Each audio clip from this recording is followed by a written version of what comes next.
قوله أما بعد سبحان الله وبحمده وعدد خلقه ورضا نفسه وزنة عرشه ومداد كلماته رب اشرح لي صدري ويسر لي أمري واحلل عقدة من لساني يفقهوا قولي ربي زدني علما. எல்லாம் வல்ல ஏக இறைவனின் சாந்தியும் சமாதானமும் வற்றாத பெருங்கருணையும் எம்பெருமானார் முஹம்மது நபி ஸல்லல்லாஹு அலைஹி வஸல்லம் அவர்களின் மீதும் அவர்களை பின்பற்றி வாழ்ந்த சத்திய சஹாபாக்கள் மீதும் சஹாபிய பெண்மணிகள் மீதும் அவர்களுக்கு அடுத்து வந்த அனைத்து நல்லடியார்கள் மீதும் இங்கே அமர்ந்திருக்கக்கூடிய உங்கள் மீதும் என் மீதும் என்றென்றும் நின்று நிலவட்டுமாக என்று பிரார்த்தித்தவளாக என்னுடைய உரையின் கீழ் நான் வருகிறேன். தமிழ்நாடு தௌஹீத் ஜமாத் ஏற்படுத்தியுள்ள 10 மாத கால செயல் திட்டமான அண்ணல் நபியே அழகிய முன்மாதிரி என்ற செயல் திட்டத்தின் ஒரு அங்கமாக பெண்ணியம் போற்றிய பெருமானார் என்ற தலைப்பின் கீழ் பல வாரியாக தாவாக்கள் நடைபெற்றுக் கொண்டு வருகிறது. அதில் ஒரு அங்கமாக நம்முடைய பகுதியில் இந்த இஜ்திமா ஏற்பாடு செய்யப்பட்டுள்ளது. இதில் கலந்து கொண்டதற்கான கூலியை அல்லாஹ் இம்மையிலும் மறுமையிலும் நமக்கு தந்தருள் புரிவானாக.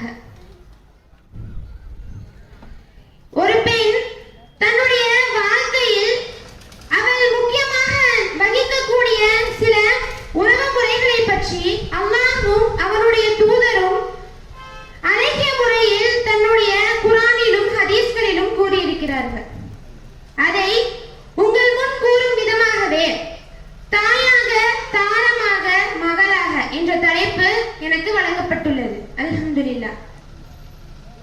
எல்லாம் வல்ல இறைவன் இந்த உலகத்தில் ஒரு மனிதனுக்கு இன்னொரு மனிதரை தேவையுடையவராகவும் இன்னொரு மனிதரை சார்ந்து வாழக்கூடியவராகவும் தான் அல்லாஹ் படைச்சிருக்கான். அதில் ஆண்கள் பெண்களையும் பெண்கள் ஆண்களையும் சார்ந்து வாழக்கூடிய சூழல்ல தான் இன்னைக்கு நம்ம அனைவருமே இருக்கோம். இருப்பினும் கூட பெண் சமுதாயத்திற்கு அல்லாஹ் பல சிறப்புகளை வழங்கியிருந்தாலும் அவர்களும் ஒரு ஆணினுடைய வாழ்க்கையில் மிக முக்கிய பங்காற்றினாலும் கூட என்ன பண்றாங்க, ஆரம்ப காலகட்டத்தில் இருந்தே பெண் சமுதாயம் அவர்களுக்கு வழங்கப்பட வேண்டிய கண்ணியத்திலும் உரிமைகளிலும் தவறிழைக்கப்படக்கூடியதாகவே இருக்கு. எந்த அளவிற்கு என்றால், ஒரு பெண் குழந்தையாக பிறக்கும் போது அவள் பெண் குழந்தையாக இருந்துவிட்டால் அது அந்த குடும்பத்திற்கு கிடைக்கக்கூடிய இழிவு அப்படின்னு நினைக்கிறாங்க. அது அன்றைய காலத்துல நினைச்சிட்டு இருந்தாங்க. அவங்க அறியாமை கால பழக்க வழக்கங்கள்ல பெண் குழந்தைகளை இழிவாக கருதுனாங்க அப்படிங்கிறது ஒரு புறம் இருந்தாலும் கூட இன்றைய காலகட்டத்திலும் பெண் குழந்தை ஒரு பெண் மகளாக இருக்கிறார் என்றால் அந்த வீட்டில் பெண் குழந்தைக்கு ஒரு அடுத்த படிநிலை தான் வழங்கப்படுது. வீட்டுக்குள்ளேயே என்ன பண்றாங்க, பாரபட்சம் காட்டுறாங்க. அந்த அளவுக்கு தான் பெண் குழந்தைகள் அப்படின்னா ஒரு ஒதுக்கம் இருக்கு. இதிலும் தாண்டி ஒரு படி அதிகமாக என்ன பண்றாங்க, இன்னைக்கு தொழில்நுட்பம் அப்படிங்கிறது மனிதனுடைய அறிவிற்கு விதை போடக்கூடியதாக இருக்கணுமே தவிர அவனுடைய அறிவை அழிக்கக்கூடியதா இருக்கக்கூடாது. ஆனா இன்னைக்கு சூழல் எப்படி இருக்கு, ஒரு கருவுற்றிருக்க பெண் தன்னுடைய குழந்தை நல்லா இருக்கா, உடல் ஆரோக்கியத்தோட இருக்கா, முழு பரிணாமத்தோட இருக்கா அப்படின்னு பாக்குறதுக்காக செய்யப்படுற அந்த ஸ்கேன்ல என்ன நடக்குது, அது ஆண் குழந்தையா பெண் குழந்தையா அப்படின்றது கண்டறியப்படுது. இதன் மூலமா அது பெண் குழந்தை அப்படின்னு தெரிய வந்துருச்சுன்னா அந்த தாயினுடைய கருவறையே கல்லறையா ஆக்கக்கூடிய அளவுக்கு ஒரு மோசமான சூழல் இன்னைக்கு என்ன நடந்துட்டு இப்ப இந்த சூழல்ல நடந்துட்டு இருக்கு. அந்த பெண் தன்னுடைய பிள்ளையை எவ்வளவு அழகான முறையில வளர்த்தெடுக்கணும் அப்படின்னு நினைக்கிறாங்களோ அதற்கு அப்படியே எதிர்மறையாக இன்னைக்கு என்ன நடக்குது, பெண் சிசு கொலைகள் நடந்தேறிட்டு இருக்கு. அந்த குழந்தையை கருவறையிலேயே கொன்னுடுறாங்க. இல்ல அது பெண் குழந்தை தான் அப்படின்னு தெரியாம இருந்து ஒரு வேலை அது பிறந்துருச்சு அப்படின்னாலும் அந்த பெண் குழந்தை அது செஞ்சு மிகப்பெரிய பாவமாக அதுவே மாறிடுது. எந்த அளவிற்கு பெண் குழந்தைகளை கொல்றாங்க அப்படின்னா, ஒரு உண்மையான நிகழ்வு, ஒரு தம்பதியினருக்கு 3 பெண் குழந்தைகள் பிறக்கிறாங்க. அப்படி இருக்கிற சமயத்துல அவங்க என்ன பண்றாங்க, ஒரு ஜோதிடர்கிட்ட போய் கேட்கிறாங்க, எங்களுக்கு இப்படி 3 பெண் குழந்தைகள் இருக்கு, எங்களுக்கு எப்ப ஆண் குழந்தை பிறக்கும் அப்படின்னு கேட்கிறாங்க. அதுக்கு அந்த ஜோசியர் என்ன பண்றான், உங்களுக்கு 7ஆவதாக ஆண் குழந்தை பிறக்கும்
இதை உணராததுனால தான் இன்னைக்கு பெண் குழந்தைகள் அப்படிங்கிற சமூகம் ஒரு விதத்துல பாதிக்கப்பட்டு கொண்டே இருக்கு.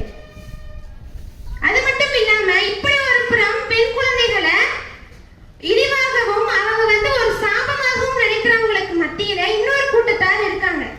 நல்ல முறையில நம்மளுடைய பெண் குழந்தைகளை வளர்த்தெடுக்கணும், பெண் பிள்ளைகளை அவங்களுடைய princess, dad little princess, moms little princess இப்படி எல்லாம் சொல்லி அவங்க தலையில தூக்கி வச்சு கொண்டாடக்கூடிய ஒரு கூட்டமும் இருக்காங்க.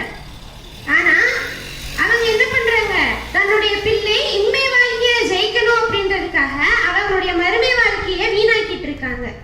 எந்த விதத்துல இன்னைக்கு நம்ம சமூக வலைத்தளங்கள்லாம் எடுத்து பார்த்தோம்னா பிஞ்சு குழந்தைகள், சின்ன சின்ன குழந்தைகள் கூட அரைகுறை ஆடைகளை போட்டு ஆபாசமான வார்த்தைகளுக்கும் அருவருப்பான வார்த்தைகளுக்கும் என்ன பண்றாங்க, இன்னைக்கு பாடல்கள் ஓடிட்டு இருக்கு. அதற்கு அவங்க ஆடக்கூடியவங்களா இருக்காங்க, இல்ல அந்த டைலாகவே பேசக்கூடியவங்களா இருக்காங்க. ஏன் இந்த நிலை? ஏன்னா என்னோட பிள்ளைக்கு அவன் பிடிச்சதை அவ செய்யட்டும், என்னோட பிள்ளை இந்த உலகத்துல ஒரு செலிபிரிட்டியா மாறணும், அவளுக்கு பிடிச்சதை இந்த உலகத்துல செய்யணும், அதனால நான் என்ன பண்றேன், அந்த குழந்தைய நான் இப்படி வளர்க்கிறேன் அப்படின்ட்டு மொத்த ஃப்ரீடமோட வளர்க்கிறேன்னு சொல்லிட்டு அந்த பிள்ளையை கற்பொழுக்கம் அப்படிங்கிற ஒரு ஒழுக்கப்பண்பை சொல்லி கொடுக்காம அந்த மகளுடைய வாழ்க்கையை பெற்றோர்களே வீணாக்குறாங்க. அவர்களுடைய அந்த கமெண்ட் செக்ஷன்லாம் போய் பார்த்தோம் அப்படின்னா அவ்வளவு மோசமான முறையில இருக்கு. அது குழந்தை தான் அப்படிங்கிறதையும் தாண்டி பல பேருடைய மோசமான பார்வைக்கு அந்த குழந்தை ஆளாகக்கூடிய நிலைமைக்கு இந்த பெற்றோர்களே கொண்டு போய் தள்ளிடுறாங்க. இப்படியும் என்ன பண்றாங்க, பெண் குழந்தைகளுக்கு செல்லம் கொடுத்து அவருடைய வாழ்க்கையை வீணாக்கக்கூடியவர்கள் இருக்காங்க. இதனால அந்த குழந்தைக்கு காலப்போக்குல என்ன ஆகும், இந்த மாதிரி நம்ம பாட்டு பாடுறது, இரட்டை அர்த்தங்கள்ல பேசுறது, கெட்ட வார்த்தைகள் பேசுறது, டான்ஸ் ஆடுறது, இன்னும் கிளப்புக்கு போறது, குடிக்கிறது, சிகரெட் குடிக்கிறது எல்லாமே என்ன ஆகும், ஒரு ட்ரெண்டிங்கா ஒரு ஃபேஷனா மாறி அவங்க அதுக்கே பழக்கப்படக்கூடியவங்களா ஆகிடுவாங்க. இறுதியில் அதுவே அவர்களுடைய வாழ்க்கைக்கு மிகப்பெரிய கேள்விக்குறியாகவும் அவர்களுடைய கற்புக்கு மிகப்பெரிய கேள்விக்குறியாகவும் கொண்டு போய் விட்டுருது. இதனுடைய ஆழத்தை பெற்றவர்கள் உணர்றது கிடையாது. ஆனா உண்மையான செல்லம் கொடுத்து என் பிள்ளைய வளர்க்கிறேன், அவங்களை சொர்க்கத்திற்காக மட்டுமே வளர்க்கிறோம் அப்படிங்கிறது யார்கிட்ட இருந்து கத்துக்கணும்? உங்கள் நபியிடமே அழகிய முன்மாதிரி இருக்குன்னு யாரு அல்லாஹ் சொன்னானோ அப்பேற்பட்ட நபியிடத்திலிருந்து தான் பிள்ளை வளர்க்க கூட நம்ம எடுத்துக்கணும். ஃபாத்திமா ரலியல்லாஹு அன்ஹா அவங்கள பத்தி நபிகள் நாயகம் ஸல்லல்லாஹு அலைஹி வஸல்லம் அவங்க என்ன சொல்றாங்க, ஃபாத்திமா துபலாத்து மின்னி, ஃபாத்திமா என்னில் ஒரு பகுதி, அவங்க என்னுடைய ஈரக்குறை போன்றவர், யார் அவரை கோபப்படுத்துகிறாரோ அவர் என்னை கோபப்படுத்தியவர் அவர் அப்படின்ட்டு என்ன பண்றாங்க. இந்த அளவுக்கு நபிகள் நாயகம் ஸல்லல்லாஹு அலைஹி வஸல்லம் அவங்க தன்னுடைய மகளை நேசிக்கக்கூடியவங்களா இருந்தாங்க. ஆனா அவங்களுக்கு ஒரு கஷ்டம், அவங்களுக்கு ஒரு சங்கடம் ஏற்படுது, அவங்க உடல் ரீதியாகவும் மன ரீதியாகவும் கஷ்டப்படுறாங்கன்னு போது அவங்களை அழகிய முறையில் பக்குவப்படுத்தி அவங்களுக்கு வாழ்க்கைக்கும் இம்மைக்கும் வறுமைக்கும் எது தேவையோ அதை கற்றுக் கொடுக்கக்கூடிய ஒரு சிறந்த தந்தையா இருந்தாங்க. உதாரணத்துக்கு ஒரு நிகழ்வு, ஃபாத்திமா ரலியல்லாஹு அன்ஹா அவங்க வேலை செஞ்சு வீட்டு வேலை செஞ்சு அவங்களுடைய கைகள் காய்ச்சி போயிடுச்சாமா. அப்போ என்ன பண்றாங்க, ஒரு முறை நபிகள் நாயகம் ஸல்லல்லாஹு அலைஹி வஸல்லம் அவங்க கிட்ட ஒரு வேலையாட்களை தனக்கு கொடுக்குமாறு கேட்கறதுக்காக போறாங்க. அந்த சமயத்துல ரசூலுல்லாஹ் வீட்ல இருக்க மாட்டாங்க, ஆயிஷா ரலியல்லாஹு அன்ஹா மட்டும் இருப்பாங்க. அதனால சொல்லிட்டு வந்துருவாங்க. இப்போ ஃபாத்திமா ரலியல்லாஹு அன்ஹா வந்த அந்த செய்தியை கேட்ட அல்லாஹ்வின் தூதர் ஸல்லல்லாஹு அலைஹி வஸல்லம் அவங்க தன்னுடைய மகளை தேடி அந்த வீட்டுக்கு போவாங்க. அவங்களுடைய வீட்டுக்கு போய் அவங்களுக்கு அருகாமையில் அமர்ந்து அவங்களுடைய விஷயங்களை கேட்டு தெரிஞ்சுக்குவாங்க. அப்போ ஒரு தந்தையா, செல்லம் கொடுத்து வளர்க்கக்கூடிய தந்தையா இருந்தா என்ன பண்ணிருக்கணும், அது என்னமா ஒரு அடியால கேட்கிற, இன்னும் நிறைய பேரை வாங்கிக்கணும், எத்தனை பேரை வேணா கொடுத்து விடுறேன், உனக்கு வேலையாட்களா நீ வச்சுக்கோ, இன்னும் உனக்கு என்னென்னலாம் இந்த உலகத்துக்கு உனக்கு எதெல்லாம் இலகுவாக்கணுமோ அந்த வேலையெல்லாம் செஞ்சு கொடுக்கணும், நான் தான் அரபுலக ஜனாதிபதி இப்படின்னு அந்த தந்தையினுடைய பேச்சு இருக்கல. மாறாக அவங்க என்ன பண்றாங்க, தன்னுடைய பெண்ணை பக்குவப்படுத்துறாங்க, அழகிய திக்கர்களை சொல்லி கொடுக்குறாங்க. என் அருமை மகளே, உனக்கு உன்னுடைய வேலைகள் லேசாகணும் அப்படின்னா நீ அல்லாஹ் இடத்துல திக்ரு செய், அல்லாஹ் அதிகமா நினைவு கூறு, சுப்ஹானல்லாஹ் 33 தடவையும், அல்ஹம்துலில்லாஹ் 33 தடவையும், அல்லாஹ் அக்பர் 33 தடவையும் நீ என்ன பண்ணு சொல்லு அப்படின்னு சொல்லிட்டு தன்னுடைய மகளுக்கு சொல்லி கொடுக்குறாங்க. அந்த மகளை பக்குவப்படுத்துறாங்க. எந்த அளவுக்கு அவர்களுடைய வளர்ப்பு அழகாக இருந்தால் அந்த மகளும் அதை பொருந்திக்குவாங்க. இன்னைக்கு இருக்கக்கூடிய டான்ஸ் லிட்டில் பிரின்சஸோடைய அலப்பறைகள்லாம் தாங்க முடியாது. இந்த சில நீயா நானா இந்த மாதிரியான சில தொலைக்காட்சி என்னுடைய அப்பா எனக்கு 100 பவுன் நகை போட்டே ஆகணும், எனக்கு பீரோ ஃபுல்லா பட்டு புடவை வாங்கி கொடுத்தே ஆகணும், என்னுடைய கணவரா வர போறவருக்கு காரோ என்ன பண்ண வீடோ வாங்கி கொடுத்தேதான் ஆகணும் அப்படின்னு சொல்லிட்டு தன்னுடைய பெற்றோர்கள் இத்தனை பேர் இழிவான பெண் குழந்தைகளை கருதும் போது ராணி மாதிரி வச்சு பாத்துக்கிறாங்க. ஆனா அவர்களுடைய பெண்களின் வார்த்தைகள் இப்படிதான் இருக்கு, தன்னுடைய பெற்றோரை கஷ்டப்படுத்துற மாதிரி தான் இருக்கு. இதெல்லாம் செஞ்சாதான் நான் என்ன பண்ணுவேன், கல்யாணம் பண்ணிக்குவேன், இதெல்லாம் செஞ்சாதான் நான் அவங்க கூட இருப்பேன், இல்லைன்னா அவங்களை விட்டுட்டு போயிருவேன்னு சொல்லிட்டு ஒரு தொலைக்காட்சி நிகழ்ச்சியில பெண்கள் வெளிப்படையா பேசுறாங்க. அப்ப இதுல இருந்து பார்த்தா நமக்கு என்ன தெரியுது, பெண் குழந்தைகளை எப்படி வளர்க்கணும் அப்படிங்கறதையும் இந்த மார்க்கம் நமக்கு அழகிய முறையில சொல்லி கொடுக்குது அப்படிங்கறது நமக்கு தெரிய வருது. இன்னும் பெண் குழந்தைகளை கண்டிக்கிறதுக்கு பயப்படுறாங்க. செல்லமா வளர்க்கக்கூடிய பிள்ளை ஏதாவது செஞ்சுக்குவாங்களோ, அவங்களுக்கு இந்த உலக வாழ்க்கையில நம்மளை பிடிக்காம போயிருமோ அப்படின்றதுக்காக தன்னுடைய பெண் செய்யக்கூடிய சின்ன சின்ன தவறுகளை கூட இன்னைக்கு என்ன பண்றாங்க, கண்டிக்கிறது கிடையாது. அவருடைய கண்டிப்புல ரொம்பவுமே ஒரு அலட்சியம் காட்டுறாங்க. ஆனா கண்டிப்புல எப்படி இருக்கணும், ஆயிஷா ரலியல்லாஹு அன்ஹா அவங்க மேல ஒரு கூட்டமே அவதூறு பரப்பிச்சு, ஒரு ஊரே அவதூறு பரப்பி அவர்கள் ரொம்ப மோசமானவங்கன்ற அளவுக்கு எல்லாரும் என்ன பண்ணாங்க, அவர்களுடைய நிலையை வச்சிருந்தாங்க. ஆனா அந்த நேரத்துல அவங்க என்ன பண்றாங்க, ஆயிஷா ரலியல்லாஹு அன்ஹா தன்னுடைய தந்தையான அபூபக்கர் ரலியல்லாஹு அன்ஹு அவங்க கிட்ட போய், தந்தையே நான் இந்த தவற செய்யல அப்படிங்கிற மாதிரி தன்னுடைய தந்தை இடத்துல அவங்க போகும்போது கூட அவங்க என்ன பண்றாங்க, அல்லாஹ்வும் அவருடைய தூதருமே இந்த விஷயத்துல போதுமானவங்க, நீ தவறு செஞ்சிருந்தா அல்லாஹ் கிட்ட பிரார்த்தனை செஞ்சு திருப்பிக்கோ அப்படின்னு அவங்களை கண்டிக்கிறாங்க. இத்தனைக்கும் ஆயிஷா ரலியல்லாஹு அன்ஹா தூய்மையான ஒரு பெண்ணுன்ட்டு அல்லாஹ்வே தன்னுடைய திருமறையில சொல்லிட்டான். இருப்பினுமே கூட அபூபக்கர் ரலியல்லாஹு அன்ஹுடைய வார்த்தை எதுவா இருந்துச்சு, ஒருவேளை நீ தப்பு செஞ்சிருந்தா அல்லாஹ் கஞ்சி நீ பிரார்த்தனை செஞ்சுக்கோ இப்படிங்கறதாக இருந்துச்சு. நான் உன்னை நம்புறேன், யார் நம்பலன்னா என்ன, நான் கூட இருப்பேன்னு சொல்லிட்டு அந்த செய்யாத தவறுக்கு கூட அந்த பெற்றோர்கள் கூட போய் நிக்கல. இன்னும் ஒரு படி மேல போய் ஃபாத்திமா ரலியல்லாஹு அன்ஹா அவங்க என்ன பண்றாங்க, அவங்களை பத்தி ரசூலுல்லாஹ் சொல்லும்போது அந்த குறைஷிய குல பெண் திருடிட்டாங்க அப்படின்ற ஒரு சம்பவத்தின் போது ரசூலுல்லாஹ் என்ன சொல்றாங்க, என் மகள் ஃபாத்திமாவே திருடி இருந்தாலும் கூட நான் அவளுடைய கைகளை வெட்டுவேன் அப்படின்ற அளவுக்கு ஒரு கண்டிப்பு மிக்கவர்களாகவும் இருந்தாங்க. எந்த அளவுக்கு நம்மளுடைய பெண் குழந்தைகளை வளர்த்திருக்கிறோமோ, விருப்பப்பட்டு நேசம் கொடுத்து வளர்க்கிறோமோ, அதே அளவுக்கு அந்த இடத்துல கண்ணியமும் கற்பொழுக்கமும் கற்றுக் கொடுக்கும் போதுதான் அந்த மகள் உண்மையாகவே நமக்கு நரகத்திலிருந்து காக்கக்கூடிய ஒரு திரையாக மாறுவார்.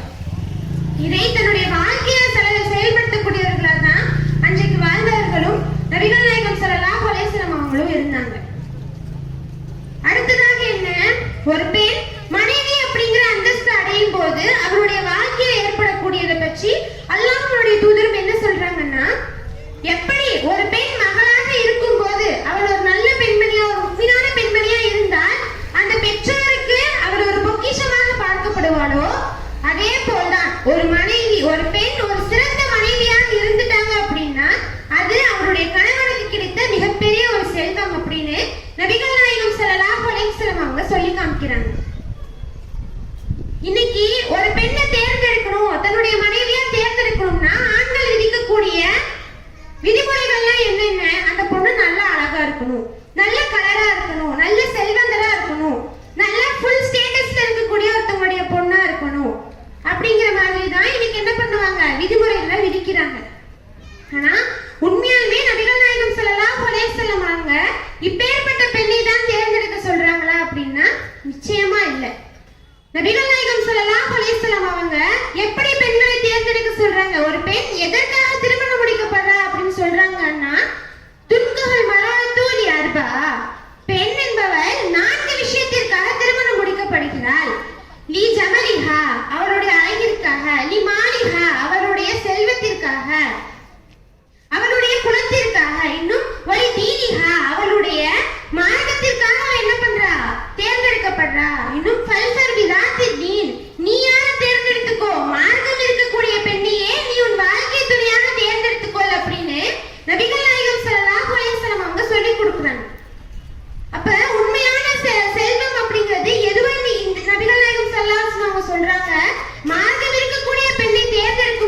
ரலியல்லாஹு அன்ஹு அவங்க ஒரு மிகச்சிறந்த ஒரு இடத்துல இருக்கக்கூடிய ஒரு நல்ல மனிதர்.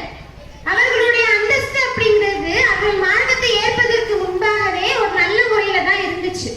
அப்படி இருக்கின்ற சமயத்தில் விதவையாக இருந்த உம்மு சுலைம் ரலியல்லாஹு அன்ஹா அவங்கள திருமணம் முடிச்சுக்கணும் அப்படின்னு விரும்பி அவங்கள்ட்ட என்ன பண்றாங்க, பெண் கேட்பதற்காக அபூ தல்ஹா ரலியல்லாஹு அன்ஹு போறாங்க. அப்போ உம்மு சுலைம் என்ன பண்றாங்க, நீங்க உண்மையாலுமே ஒரு சிறந்த மனிதர் தான், சமூகத்துல உங்களுக்கு ஒரு நல்ல பெயர் இருக்கு, ஆனாலுமே கூட நீங்க என்ன ஒரு காஃபிர், ஒரு முஃமினான பெண் ஒரு காஃபிரை மனம் முடிப்பது ஆகாது அப்படின்னு சொல்லிட்டு அபூ தல்ஹா ரலியல்லாஹு அன்ஹு அவங்கள அனுப்பி விட்டுறாங்க. அவர் எவ்வளவு சிறந்தவராக இருந்தாலும் அந்த பெண் முன்னிறுத்திய விஷயம் என்ன, நீங்க எவ்வளவு நல்லவரா இருந்தாலும் சரி, நீங்க ஒரு இஸ்லாமியர் கிடையாது, நீங்க ஒரு முஸ்லிம் கிடையாது, அதனால என்ன பண்ண மாட்டேன், உங்களை வாழ்க்கைய துணையா தேர்ந்தெடுக்க மாட்டேன்னு.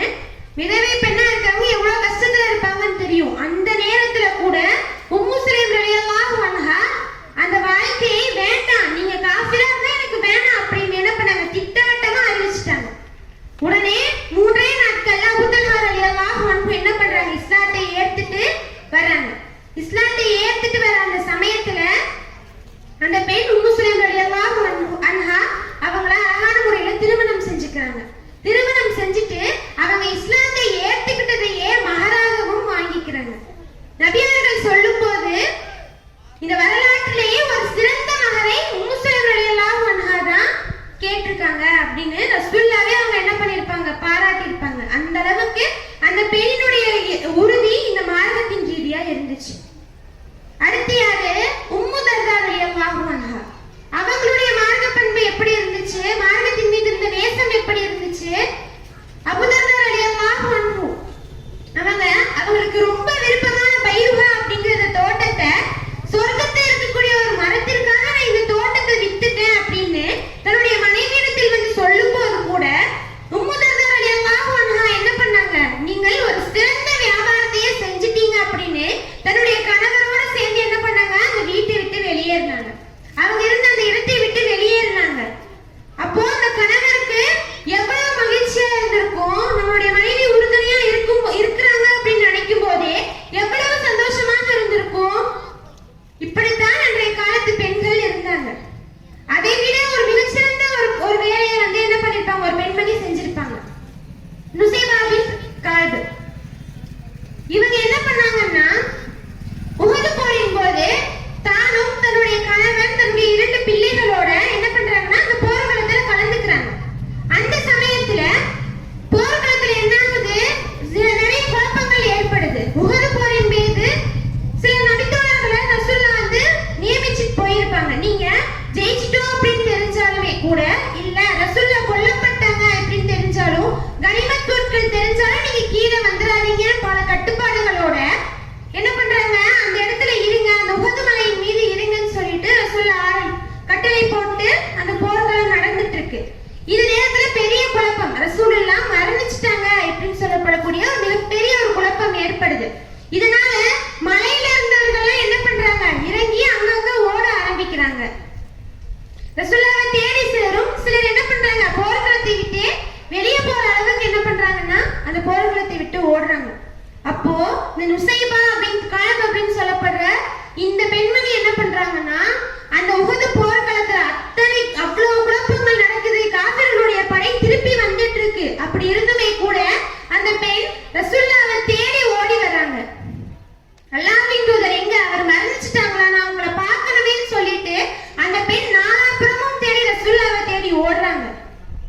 அதே மாதிரி ரசூலுல்லாஹ்வும் என்ன பண்றாங்க, உயிரோட தான் இருக்காங்க, ஆனா சில காயங்களோட உயிரோட இருக்காங்கன்றது தெரிய வருது. இதை தெரிஞ்சுக்கிட்ட உடனே அந்த பெண் என்ன பண்றாங்க, நாலா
அப்படின்னு சொல்லிட்டு தன்னுடைய உயிர் போற நேரத்தை கூட சொர்க்கத்திற்காக வெளியே பேசின பெண்மணி.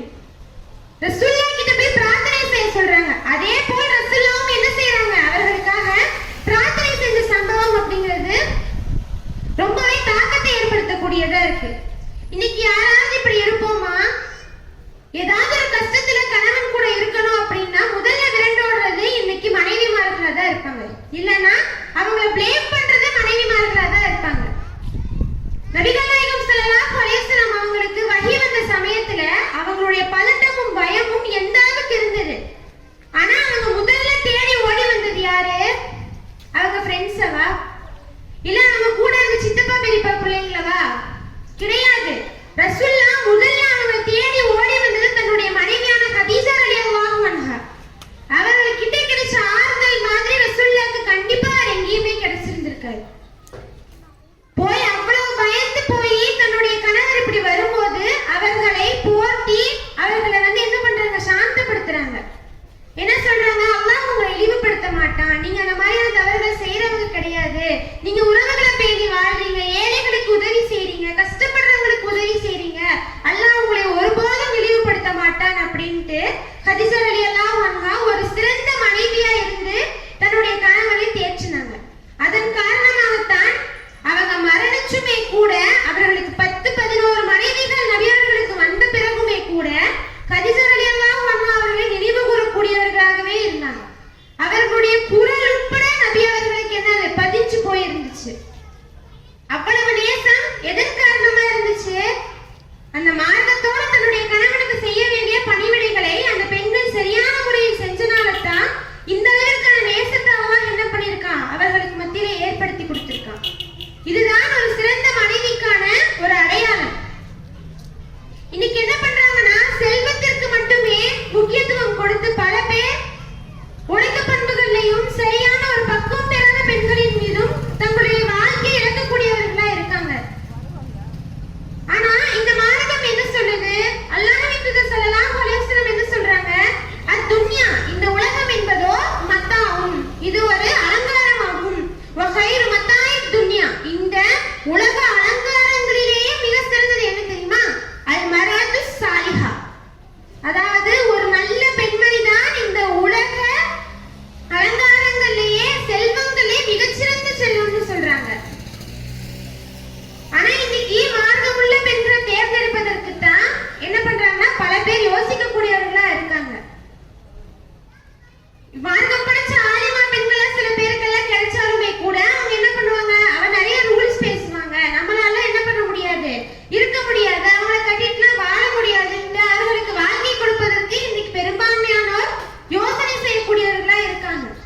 அது மட்டுமின்றி பெண்களுக்கான கண்ணியத்தை கொடுப்பதற்குமே தவறக்கூடியவர்களா இருக்காங்க. ஒரு பெண்ணை மனைவியாக தேர்ந்தெடுப்பதற்கு செல்வத்தை இவங்க எந்த அளவுக்கு பாக்குறாங்களோ அந்த அளவுக்கு என்ன பண்ணும், அந்த பெண்ணுக்கு அவர்கள் கொடுக்க வேண்டிய நிலையில தான் ஆண்களின் நிலை இருக்கு. இதை யாருமே புரிஞ்சுக்க மாட்டாங்க. ஒரு பெண்ணை மனைவியாக தேர்ந்தெடுக்கும் போது அவளுக்கு அவளுக்கு பொருளாதாரத்தை கொடுக்க வேண்டியது ஆண்களினுடைய கடமை. பெண்கள் கிட்ட இருந்து இன்னைக்கு என்ன பண்றாங்க, வாங்குறாங்க. இன்னைக்கு என்ன சொல்றாங்கன்னா நாங்க ரொம்ப தெளிவான பெண்ணியம் நிலைத்திருக்கக்கூடிய ஒரு சமுதாயத்துல இருக்கோம் அப்படின்ட்டு ரொம்ப தைரியமா பேசுறாங்க. ஆனாலும் அவர்களால இன்றைக்கு வரைக்கும் வரதட்சணையால் ஏற்படக்கூடிய கொடுமைகளை தவிர்க்க முடியல. வரதட்சணைகளால் ஏற்படக்கூடிய இழப்புகளை அவங்களால இந்த வரைக்கும் தடுக்க முடியல. இதற்கெல்லாம் காரணம் என்ன? பெண்கள் தான் அவர்களுடைய பணம், உடல், மன ரீதியான அனைத்து விஷயங்களையுமே பெண்கள் மட்டும்தான் இழக்கணும் அப்படிங்கிற ஒரு கண்ணோட்டம். கேட்டா பெண்ணியம் நிறைந்த சமுதாயத்துல தான் நாங்க வாழ்ந்துட்டு இருக்கோம், இஸ்லாம் தான் பெண்ணியத்தை என்ன பண்ணுது, அடக்குது, அடக்குமுறை செய்யுது அப்படின்னு சொல்லிட்டு சம்பந்தமே இல்லாத ஒரு மோசமான ஒரு விஷயத்தை இஸ்லாத்தின் மீது சொல்லுவாங்க. ஆனா இந்த இஸ்லாமிய மார்க்கம் தான் பெண்ணுக்கு கொடுக்க வேண்டிய அனைத்து உரிமைகளையும் கொடுக்கணும் அப்படிங்கறத சொல்லி கொடுத்திருக்கு. ஒரு பெண்ணுக்கு மகரில் இருந்து அவளுக்கு அவருடைய வாழ்க்கை முடிக்கப்படும் போது அந்த ஜீவனாம்சம் வரைக்கும் யார் கொடுக்கணும்? அந்த கணவன் தான் கொடுக்கணும். அந்த பெண்ணை திருமணம் முடிச்சுட்டு போனாலும் நபிகள் நாயகம் ஸல்லல்லாஹு அலைஹி வஸல்லம் என்ன சொல்லியிருக்காங்க, நீ உண்ணும் போது அவளுக்கும் உணவளி, நீ உடை அளிக்கும் போது உடை அணியும் போது அவளுக்கும் நீ உடையளி. அந்த பெண்ணை நீ அடிக்காத, இழிவுபடுத்தாத, பிறர் முன்னாடி அவங்க என்ன பண்ணக்கூடாது,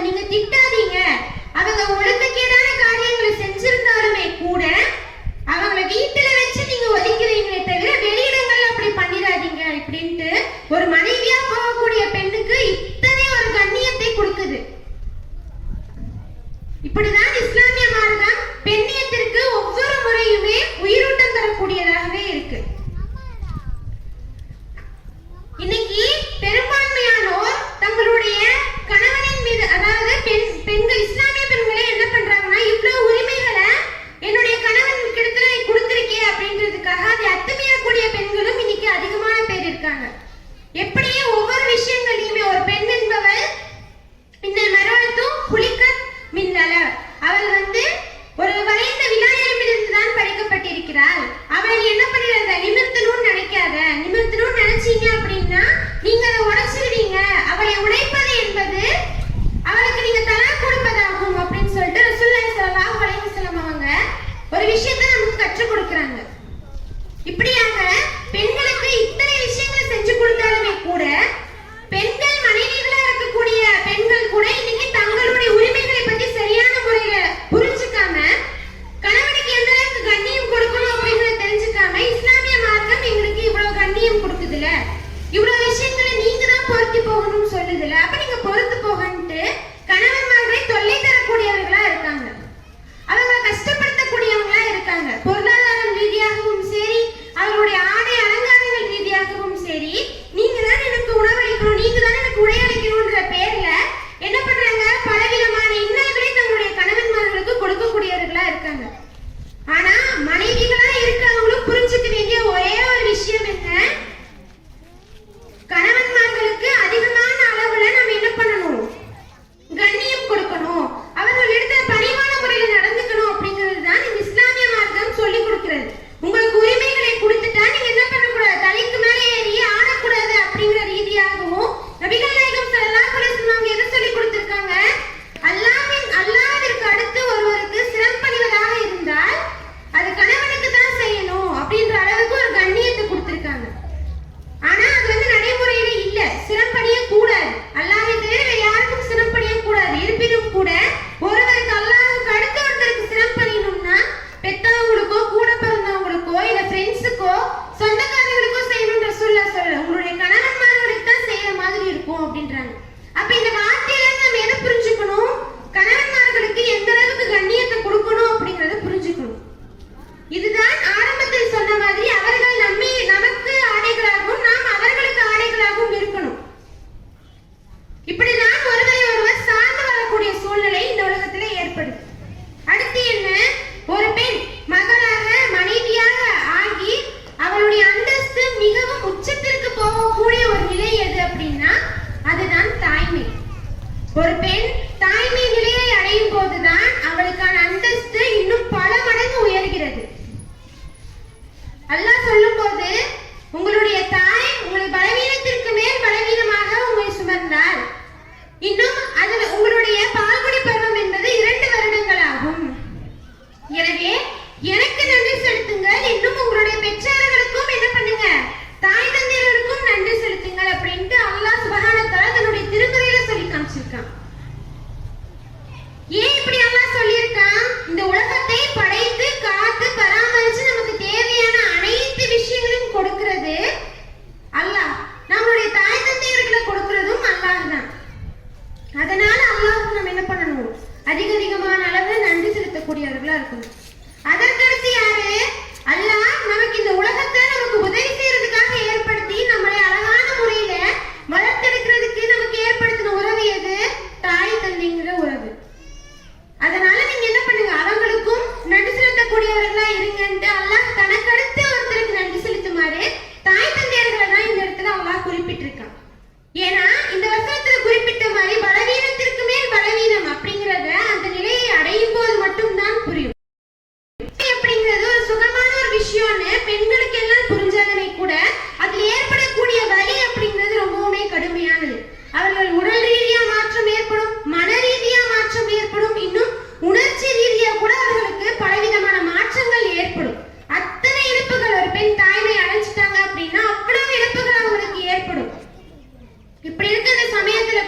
கால ரசூலுல்லாஹி ஸல்லல்லாஹு அலைஹி வஸல்லம் உம்முக உன்னுடைய தாய் அப்படிங்கிறாங்க. சும்மமன் பிறகு யார் அப்படின்னு கேட்கும்போது உம்முக உன்னுடைய தாய் அப்படிங்கிறாங்க. மறுபடியும் வந்து கேட்கிறேன், என்னடா அம்மா அம்மான்ட்டே இருக்காங்க, மறுபடியும் யார் யார் சொல்லலாம் அப்படின்னு கேட்கும்போது உன்னுடைய அம்மா தான் அப்படிங்கிறாங்க. கடைசியா யார சொல்றாங்க, சும்மா கால அபூக உன்னுடைய தந்தை அப்படின்ட்டு நபிகள் நாயகம் ஸல்லல்லாஹு அலைஹி வஸல்லம் அவங்க சொல்லி காமிக்கிறாங்க. முதல் 3 இடங்கள், அதாவது 75% நீ உறவாடுவதற்கு தகுதியானவர் நம்முடைய தாய் தான். அந்த தாய்க்கு தான் முன்னுரிமை இருக்கு. அதற்கு அடுத்துதான் தந்தையே வராங்க. இந்த அளவுக்கு ரசூலுல்லாஹ் பெண், அதாவது தாய்மார்களுக்கு ஒரு உயர்ந்த அந்தஸ்து சொல்லி இருக்காங்க. ஆனா இன்னைக்கு நம்ம யார்கிட்ட உறவாடுவதற்கு தகுதி, ஃப்ரெண்டு மாதிரி அப்படின்ட்டு நம்ம அதிகமா இழிவுபடுத்தக்கூடிய ஒருத்தவங்களே யாரே நம்ம தாய் தான். பிறருக்கு கூட நம்ம என்ன பண்ணுவோம், மரியாதையோட பிறர்கிட்ட கூட நடந்துக்குவோம். ஆனா நம்ம தாயின்னு வந்துட்டாங்கன்னா அவங்கள்ட்ட ஒரு கடுமை காட்டக்கூடியவர்களாகவும் அவங்களை கஷ்டப்படுத்தக்கூடியவங்களாகவும் தான் இருக்கும். நம்ம எவ்வளவு சிறந்தவர்களா இருந்தாலும் தாயிடத்துல சிறந்தவர்களா இல்ல அப்படின்னா அதற்கு எந்த பயனுமே கிடையாது. அதைத்தான் ரசூல் என்ன பண்ணிருக்காங்க, இவங்க தான் பெஸ்டான, உங்களுக்கு பெஸ்டான ஆப்ஷனு, அவங்கள்ட்ட நீங்க நல்லபடியா நடந்துக்கோங்கன்னா ரசூல் இத்தனை முறையும் தாயை வந்து முன்னிறுத்தி சொல்றாங்க. இன்னைக்கு இருக்கக்கூடிய பிள்ளைகள் எந்த அளவுக்கு தாய் அப்படின்னா ஒதுக்குறாங்கன்றத பல செய்திகள், உண்மையான நிகழ்வுகளின் மூலமா பார்க்கலாம். அதாவது ஒரு குழந்தைங்க சின்னதா இருக்கும்போது இவங்க என்னோட அம்மா, இவங்க என்னோட அம்மான்னு சொல்லிட்டு என்ன பண்ணுவாங்க, தன்னுடைய தாய்க்காக சண்டை போட்டுக்குவாங்க. இதுவே பெருசாச்சுன்னா இது உன் அம்மா தானே, நீயே பார்த்துக்கோ, என்னைய மட்டுமா பெற்றெடுத்தாங்க, நீயே பார்த்துக்கோன்னு சொல்லிட்டு அந்த தாயை என்ன பண்ணுவாங்க, புறக்கணிக்கக்கூடியவர்களா ஆகிடுவாங்க. உண்மையான சம்பவம் என்ன தெரியுமா, ஒரு 2 சகோதரர்கள் இருக்காங்க. அவர்களிடத்து யார் அவங்களுடைய தாயை பார்த்துக்கணும் அப்படிங்கிற ஒரு போராட்டம் கடைசி நேரத்துல ஏற்படுது. அண்ணன் சொல்றாரு, நீ தான் உன் மேல பாசமா இருந்தாங்க, உனக்கு தானே செஞ்சாங்க, நீ பார்த்துக்கோ, நான் இவ்வளவு நாள் பார்த்துட்டேன். தம்பி சொல்றாங்க, நீ தானே மூத்த பையன், நீ பார்த்துக்கோ. இப்படி மாத்தி மாத்தி அந்த தாயை என்ன பண்றாங்க, அலக்கழிச்சுட்டே இருக்காங்க. இறுதியில அந்த தாயினுடைய நிலை என்ன ஆச்சு தெரியுமா, ஒரு பிள்ளைகள் தன் தாயை பேணாம இருந்ததால அந்த தாய்க்கு எந்த நிலை ஏற்பட்டுச்சு தெரியுமா, ஒரு அழுகுறை என்ன பண்ணிருக்கு, நைட் நேரம் ஒரு புதர் இருக்க இடத்துல ரொம்ப அடைமழை பெய்யக்கூடிய அந்த சமயத்துல ஒரு ரொம்ப கடுமையான ஒரு அழுகுரல் கேட்டிருக்கு. மனசை பாதிக்கக்கூடிய அளவுக்கு ஒரு அழுகிற குரல் கேட்டிருக்கு. அப்போ அந்த தெருவுல இருந்தவங்க என்ன பண்றாங்கன்னா அந்த சம்பவம் நடந்த இடத்துல போய் பாக்குறாங்க. ஏதோ எங்க அழுகை குரல் கேக்குதோ அங்க போய் பாக்குறாங்க. அப்படி பார்க்கும்போது அந்த முட்புதருக்குள்ள அந்த வயசான தாய இந்த மகன் கொண்டு போய் போட்டுட்டு வந்திருக்காரு. அவங்க அவ்வளவு வேதனையில வலி தாங்க முடியாம உதவி கேட்க கூட முடியாத அளவுக்கு பலவீனமா இருக்கக்கூடிய அந்த தாயை கொண்டு போய் இவ்வளவு ஒரு சிரமத்தில் கொண்டு போய் போட்டுட்டு வந்திருக்காங்க. இப்படித்தான் இன்றைக்கு இருக்கக்கூடிய பெண்களுடைய, அதாவது குழந்தைகளுடைய மனநிலை அப்படிங்கிறது இருக்கு. இன்னும் எத்தனையோ இடங்கள்ல அந்த தாய் தந்தையருக்கு ஒரு சரியான இடத்துல கூட போய் விட்டுட்டு வரணும் அப்படிங்கிற, அதாவது விடுறதே தப்பு, அவர்களை வந்து அனாதைகளா விடுறதே தப்பு.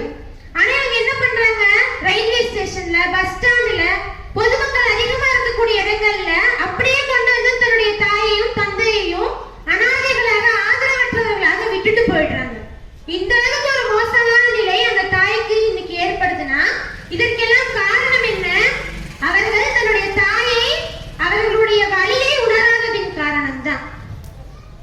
எத்தனை முதியோர் இல்லங்கள் இருக்கு, அதுல போய் அவர்களுடைய கதைகள் எல்லாம் கேட்டோம்னா மனசு அந்த அளவுக்கு பாதிக்கக்கூடியதா இருக்கும்.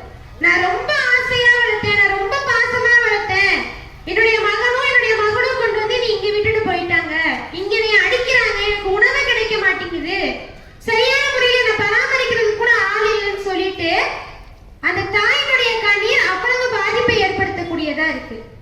ஏன் இந்த நிலை, எதற்காக இப்படி ஒரு கடுமையான சூழல்ல நம்மளை பெற்று வளர்த்து பாதுகாத்த தாயை கொண்டு போய் விடணும்? அதற்கான அறிவு அப்படிங்கிறது இன்றைக்கு இருப்பவர்களுக்கு மிகவும் குறைவா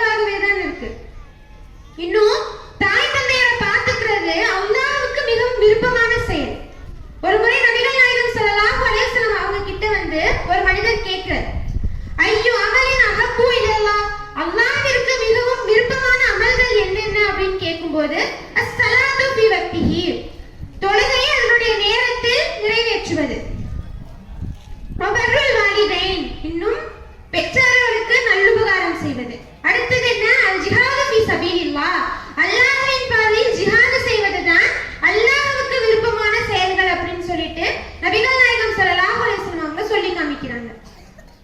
தொழுகை அல்லாஹ்விற்கு நிறைவேற்ற வேண்டிய வணக்க வழிபாடுகளை நிறைவேற்றுவது முதல் இடத்துல இருக்கு. அதற்கு அடுத்த இடத்துல அல்லாஹ் என்ன சொல்றான்? பெற்றோர்களுக்கு நல்லுபகாரம் செய்யறதுதான் அல்லாஹ்வுக்கு விருப்பமான அமல்னு சொல்றான். அப்படி இருக்கும்போது இன்னைக்கு அதே பெற்றோர்கள் எந்த பெற்றோர்களை நேசிப்பதன் மூலமாகவும் அவர்களை பராமரிப்பதன் மூலமாகவும் அல்லாஹ்வினுடைய நேசம் கிடைக்குதோ, இன்னைக்கு அதையே இழக்கக்கூடிய சூழல்ல தான் நம்ம அனைவருமே இருக்கோம். நம்ம எல்லாரும் நினைப்போம், நான் தான் என்னுடைய அம்மாவை கொண்டு போய் எங்கேயும் விடலையே, எங்க அப்பாவை கொண்டு போய் எங்கேயும் விடலையே, அவனை என் கூடயே தானே வச்சிருக்கேன் அப்படின்னு நம்ம நினைச்சாலுமே கூட நம்ம நம்மளுடைய வார்த்தைகளாலையும் நம்மளுடைய செயல்களாலையும் இன்னைக்கு என்ன பண்றோம்? காயப்படுத்திட்டு இருக்கோம். ஆனா அல்லாஹ் சுப்ஹானஹு வ தஆலா தன்னுடைய திருமறையில என்ன சொல்றான்? ஃபலா தகுல்லஹும் ஔஃப், அவர்களிடத்து நீங்க சீன் கூட சொல்லாதீங்க, அவங்க அப்படி கூட நீங்க என்ன பண்ண பேசாதீங்க. வலா தன்ஹர்ஹுமா, அவ்விருவரையும் நீங்கள் விரட்டில் விடாதீங்க, எந்த விஷயத்துக்கு அவங்க நீங்க புறக்கணிக்காதீங்க. அவங்க இடத்துல எப்பேற்பட்ட வார்த்தைகளை சொல்லுங்க. கூடு கவுலன் கரீமா, அவர்களிடத்தில் கண்ணியமிக்க வார்த்தையை மட்டுமே நீங்க கூறுங்க அப்படின்னு அல்லாஹ் சுப்ஹானஹு வ தஆலா தன்னுடைய அடியார்களுக்கு என்ன பண்றான்? அறிவுரை கூறுறான். இப்படி வலியுறுத்தி சொல்லப்பட்ட மார்க்கத்தில் இருந்து கொண்டேதான் நம்ம என்ன பண்றோம்? நம்மளுடைய பெற்றோர்களை வஞ்சிக்க கூடியவர்களா இருக்கும், அவர்களை காயப்படுத்தக்கூடியவர்களா இருக்கும். ஒரு தாயினுடைய வலி அப்படிங்கிறது எப்பேற்பட்டது? நம்ம எல்லாரும் ஏதாச்சும் நம்ம அம்மா கூட எல்லாம் சண்டை வந்துட்டு நம்ம என்ன சொல்றோம்? 10 மாசம் கஷ்டப்பட்டு சுமந்து பெத்த இல்ல, நீ இப்படி என்னை கஷ்டப்படுத்துற அப்படின்னு சொல்லிட்டு ஏதாவது ஒரு கோபத்துல சொன்னா நம்ம என்ன சொல்றோம்? ஒரு 10 மாசம் சுமந்துட்டு நீ எல்லா பக்கமும் சொல்லிட்டே இருக்காதம்மா, எல்லா நேரமும் சொல்லிட்டே இருக்காத அப்படின்னு சொல்லிட்டு நம்ம என்ன பண்ணுவோம்? அவங்க எந்த வழியில சொல்றாங்கன்றத உணராம அதை ஜாலியா நம்ம என்ன பண்ணிடுவோம்? கலாய்ச்சி விட்டுட்டு போயிடுவோம். ஆனா உண்மையாலுமே அந்த 10 மாதத்திற்குள் அந்த பெண்ணினுடைய உடலில் ஏற்படக்கூடிய மாற்றத்தினாகவும் அந்த பிரசவ நாளின் போது அவளுக்கு ஏற்படக்கூடிய அந்த வலி அப்படின்றதுக்காகவுமே அந்த பெண்மணியை நம்ம என்ன பண்ணுவோம்? கண்ணியமான முறையில் நடத்தக்கூடியவர்களா இருக்கும். அது ஒவ்வொரு தாய்மார்களுக்கும் அந்த வலி என்ன அப்படிங்கிறது ஒவ்வொருத்தருக்குமே தெரியக்கூடியதா இருக்கும். இப்படி இருக்கும்போது இந்த இஸ்லாமிய மார்க்கம் ஒரு அழகிய அவர்களுடைய வலியை இந்த இஸ்லாமிய மார்க்கம் பெரிதாக கருதி அவர்களுக்கு எந்த அளவுக்கு கண்ணியம் கொடுக்கணும் அப்படிங்கிறத சொல்லி கொடுத்திருக்கு. இப்படியாக ஒரு பெண் இந்த உலக வாழ்க்கையில, இந்த உலகத்துல, இந்த சமகாலத்துல ஒரு பெண் சாதனையாளராக ஆகணும்னா அவ சிறந்த பாடகியா இருக்கணும், சிறந்த நடன ஆசிரியரா இருக்கணும், இல்ல சிறந்த விளையாட்டு வீராங்கனையா இருக்கணும். இல்லனா எப்படி இன்னும் பலவிதமான ஏதாச்சும் சாதனைகள், ஆண்கள் செய்யக்கூடிய பழுதூக்குற சாதனை, இன்னும் ஓட்ட போட்டியில கலந்துக்கணும், இந்த நாட்டுக்கும் இந்த இந்தியாவுக்கும் என்ன பண்ணணும்? தங்கம் வாங்கி கொடுக்கணும், தங்க பதக்கமோ வெள்ளி பதக்கமோ வெண்கல பதக்கமோ வாங்கினாதான் அவளுடைய சாதனை பெண்மணி அப்படின்ட்டு இன்றைக்கு இருக்கக்கூடிய உலகம் நினைச்சுக்கிட்டு இருக்கு. அது மட்டும்தான் ஒரு பெண்ணை வந்து ஒரு கெத்தான பெண்மணி, அவங்க மட்டும்தான் கண்ணியமான பெண்மணி அப்படின்ட்டு இப்படி இருக்கிறவர்களை மட்டும்தான் இந்த உலகம் தலை தூக்கி தலையில வச்சு கொண்டாடுது. ஆனால் ஒவ்வொரு பெண்மணியுமே இந்த உலகத்திற்கும் கிடைத்த ஒரு மிகப்பெரிய பொக்கிஷம் அப்படிங்கறத பறைசாற்றின ஒரே மார்க்கம் எது? இந்த இஸ்லாமிய மார்க்கம் மட்டும்தான். அந்த பெண் பிறந்ததிலிருந்து அவள் மரணிக்கிற வரைக்குமே பிறருடைய வாழ்க்கையில எவ்வளவு அழகான முறையில பங்கு வகிக்கிறா, அவங்களுக்கு நீங்க எந்த அளவுக்கு கண்ணியத்தை கொடுக்கணும் அப்படின்னு ஒரு பெண்ணுக்கு கண்ணியம் சேர்த்தது இந்த இஸ்லாமிய மார்க்கம் மட்டும்தான். அப்படி இருக்கும்போது இங்கே தாயாக, மகளாக, தாரமாக இருக்கக்கூடிய அனைத்து பெண்களுமே நம்மளுடைய பங்கு இந்த இஸ்லாத்துல என்ன, நமக்கு இந்த இஸ்லாமிய மார்க்கம் எந்த அளவுக்கு கண்ணியத்தை கொடுத்திருக்கு, நம்மளை எந்த அளவுக்கு இந்த மார்க்கம்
அதாவது அல்லாஹ் எனக்கு இறைவா என்னுடைய